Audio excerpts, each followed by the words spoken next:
Hi guys, welcome back to Crime and Cocktails. I'm Willow and I have a new true crime case for you and a new cocktail. So if you're new here, don't forget to subscribe down below, and without further ado, let's get into the case. Alright, so for this week, we are going to be talking about the mysterious disappearance of Brian Shaffer, and for our drink this week, we are going to be making a tequila sunrise. So I have all my ingredients here and let's get into the case. So Brian Shaffer was 27 years old. He was born on February 25th, 1979. He had one younger brother. He was a second-year medical student at Ohio State University. He was dating another medical student named Alexis Wagner, and to everybody, she was pretty close to becoming a fiance. They had a trip planned to Miami really soon, within the next week, and everybody thought that he was going to propose. They said that Brian was really fond of tropical islands, so they all thought that Alexis would come back a fiance. Unfortunately, Brian's mom did pass away 3 weeks before his disappearance from a rare form of cancer. And although he was putting on a brave face in front of his friends and family, they knew that he was pretty distraught and not handling the grief well. So the beginning of our case starts on March 31st, 2006. This was the first day of spring break, so everybody was finishing classes and everybody was getting ready to go out and party and relax and take trips. So Brian and his father had set up dinner reservations for early in the night. They went to a steak dinner, and Brian's dad remembers him being really tired looking. He looked exhausted from cramming all week. So he thought that he shouldn't go out, but he didn't really mention it to him. He didn't want to be a Debbie Downer. So they had their steak dinner. Everything was good. Everything was fine and normal. So after the steak dinner, at about 9 p.m., Brian met up with his friend, Clint, at the Ugly Tuna Saloon. It was a bar pretty close to his house, so Brian ended up walking.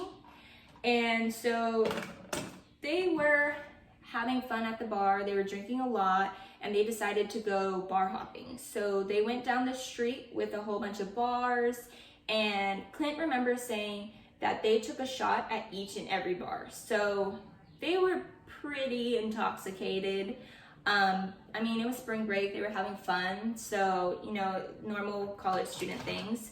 So a little after 12 o'clock a.m., so that would be April 1st, Brian and Clint had met up with one of Clint's friends, Meredith, at one of the bars, and she decided to give them a ride back to the Ugly Tuna Saloon and hang out for a little bit, and drink with them and have a little party.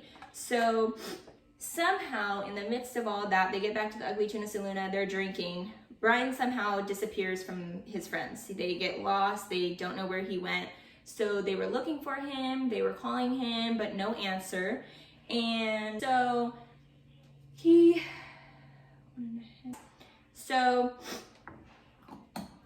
they called him, they had no idea where he's at, and so they just kind of figured they would find him when the bar closed at 2 a.m., so a couple hours. So they just continued to drink, they continued to have fun, and when the bar closed at 2, they waited outside for him, but, you know, they watched all the people go by, all the people leave, and Brian was never one of them.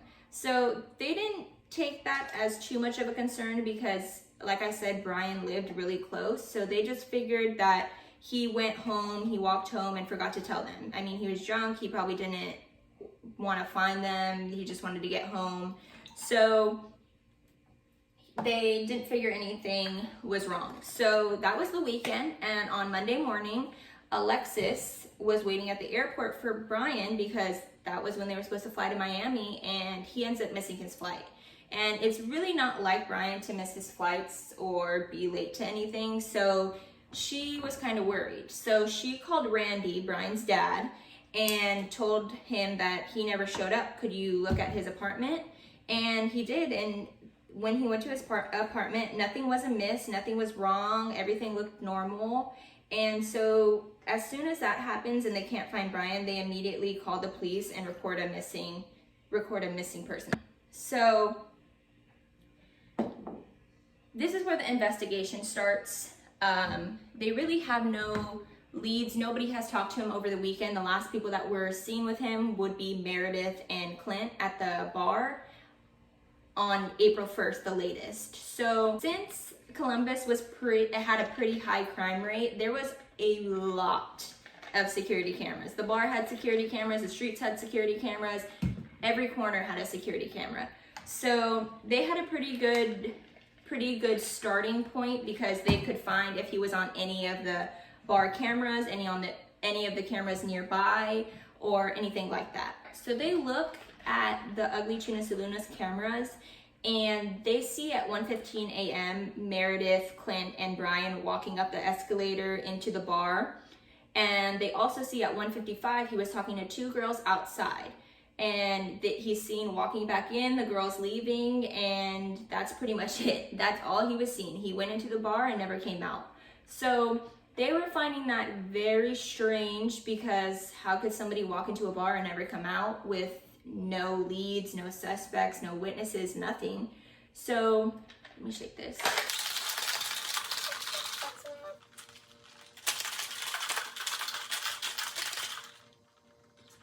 So they thought it was weird that he was seen walking in but never walking out. So they came up with a theory that Brian maybe had changed clothes, put on a hat, and when he was walking out, he looked down, and they just must have missed him on the security cameras. But personally, I feel like that's not plausible, because Clint had said that they had been bar hopping and they had been taking shots at every bar they had gone to. So I'm assuming he was pretty intoxicated, and being intoxicated, you don't want to do more than you have to. So why would he change clothes? Well, first off, how would he have gotten a change of clothes to begin with? But how would he have changed clothes, put on a hat, all while being intoxicated, and walked out? Like, what was the purpose of him not wanting to be found or not wanting to be seen on those cameras? So I don't really think that was a plausible explanation, but that was one of the theories that the police came up with. So they also searched waste containers, dumpsters. They searched around the streets, any nearby streets. They looked at all the security cameras. And like I said, Columbus had a high crime rate, so they had a lot of cameras. It said that they had more cameras than like 3 of the neighboring cities combined. So, I mean, they had a lot of cameras, and he wasn't seen on any of them. He literally was seen walking back into the bar and never again. He vanished, thin air, vanished. So Brian's friends and family actually put up missing flyers for him, and they wanted to get the word out. They got people from the neighborhood to look for him, and his car was actually found 6 blocks away at his house. But when looking inside, nothing seemed to be wrong, nothing seemed to be different or any cause for alarm. Everything seemed to be normal. It was literally like he vanished and just everything was normal. So Brian's girlfriend had been calling his phone every night just to see if somebody would answer or the phone would ping somewhere. But you know, she was having no luck. But there was one night where usually when she calls, the phone goes directly to voicemail. But this time it rang 3 times. So she thought, oh my goodness, like he's out there somewhere. It pinged off a cell tower. So she was thinking, oh, maybe, you know, he's out there or his phone's out there at least, and that could be a clue. But when they talked to the phone company, they said it must have been a computer glitch and it's nothing serious, and you know, nothing can be coming from that. So many tips came in for Brian, but none of them really had any leads, or they didn't lead to anything. So Randy, Brian's dad, was actually seeing a psychic, and she said that Randy was underwater somewhere and by a bridge. So he kind of took that as a lead. So him, his son Derek, which was Brian's younger brother, and some people from town actually would search on the shores of the Olentangy River. I think I'm pronouncing that right. They would search and search, seeing if they could find anything that would maybe lead them to something or find Brian's body, like anything. But just like all the other leads, nothing came about it. So unfortunately, Brian's dad, Randy, passed away from a tragic windstorm accident. And so he had an obituary online with condolence signatures. And one of them was signed to Dad Love Brian. So they all thought that Brian was out there. They thought this was real. They thought he wouldn't have missed the funeral. Like, he's out there alive somewhere, or somebody's messing with us. But after investigating, they came up that actually came from a local computer station. So it was like open to the public, so they couldn't really lead it to an exact person, but they ended up saying it was a hoax. So nothing really came out of that either. So that's pretty much it for the disappearance. They have no leads. None of his bank accounts have been touched. No credit cards, nothing. He literally vanished out of thin air. And that's what really drew me to this case, because for how many cameras they had and the people that were with them that night, like, somebody has to know something. People just don't vanish out of thin air. Like, that's just insane. So let's talk about some theories. So the first one is that it was speculated that since his mother had passed away so soon before he disappeared, that he just couldn't handle the grief and he ran away by himself. He figured, let me go out the backside of the bar, which was a construction site. They looked at that site multiple times, but to navigate through there, it was hard to do sober, let alone drunk. So it wasn't really a plausible explanation, because he really wouldn't have been able to navigate outside there. But that was one of the theories, that he just couldn't handle the grief from his mom passing away. So he ran away to get some peace and quiet. And I mean, he just never came back. I really don't believe this, because I get it that you may need some peace and, you know, nobody knows, but his father ended up passing away, and for him not to go to the funeral, I think that's a little weird, because also it's been over 15 years.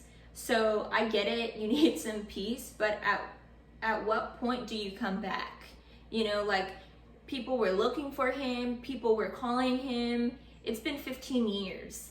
It's not just like, oh, he disappeared for 2 weeks and he came back. He hasn't been back in over 15 years. So, I mean, there's something more sinister, I think, personally, there. So another theory is that he was the victim of the happy face killer. And the happy face killer was a string of people, particularly guys around Brian's age, dying in water-related accidents. And there was always a sign of a happy face near them, but Brian would be the first one to have his body not discovered. All of them the bodies have been found. Brian's body was never found. So the police kind of dismissed that, and I personally don't believe that, because to change your MO like that is kind of strange. So the third theory is drugs. So Brian was seen talking to two girls outside pretty early in the morning of the night, or the morning he disappeared. And so it was speculated that they were talking about drugs and planning to meet up later, or planning to the girl's drug dealer to sell to Brian. And the drug deal went bad, and Brian ended up getting robbed and killed, thrown into the dumpster in the back. But since the police investigation didn't start until Monday morning, it was speculated that by the time the police actually looked in the dumpsters were already in the landfill. The garbage men have already came by, dumped the trash can, and taken it to the landfill. So they would have never found Brian's body, because a landfill is huge, and it was, you know, there'd be no way to find that body. So I do see how this could play into effect, because there's also the fact that Clint didn't want to take a lie detector test, and everybody else that was with Brian or saw Brian the day of his disappearance took the lie detector test, passed with flying colors, but Clint wouldn't do it. So it's speculated that Clint knew something about the cocaine deal, or that he was in on the cocaine deal, and that he didn't want to ruin his reputation, because if he took the lie detector test, he would have failed. So there's that theory that plays into it. I'm kind of leaning towards that, but also, how was his body never found? You know, like, I get it to the landfill, but like, you would have to be like perfect, planned out for his body to never be found, and there's no clues, no evidence, no nothing. And wouldn't the guilt from Clint be eating him up inside for him to at least tell the police something like, yeah, we did drugs, you know, a drug deal gone bad, that's what happened.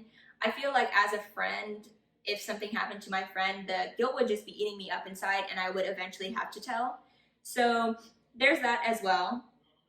And Clint was kind of shady for that part. He didn't want to take the lie detector test, even though everybody else had. And the police have actually gotten a hold of the two girls that he was talking to, and they were never asked to take a lie detector test, but they had really no information. But that's pretty much it. Brian Shaffer is still missing to this day. There's no leads, no clues, no witnesses, no body, nothing. He just literally vanished out of thin air. And my mind, when first hearing this, I was like, how is that even possible? Because, I mean, aliens, but no question mark, like, it just doesn't make sense. Somebody has to know something. Some people say there was an altercation inside, and maybe the bar staff had something to do with it, but people notice altercations in bars. It's not like it's a tiny little thing and nobody notices. You know, somebody would have to know something. So that's it, guys. Let me know what you guys think down below, or if you have any theories yourself or any ideas of what happened to Brian. And we're gonna try the drink now. I'm hoping it's good. I mean, it looks pretty good. I mean, we're gonna try this now.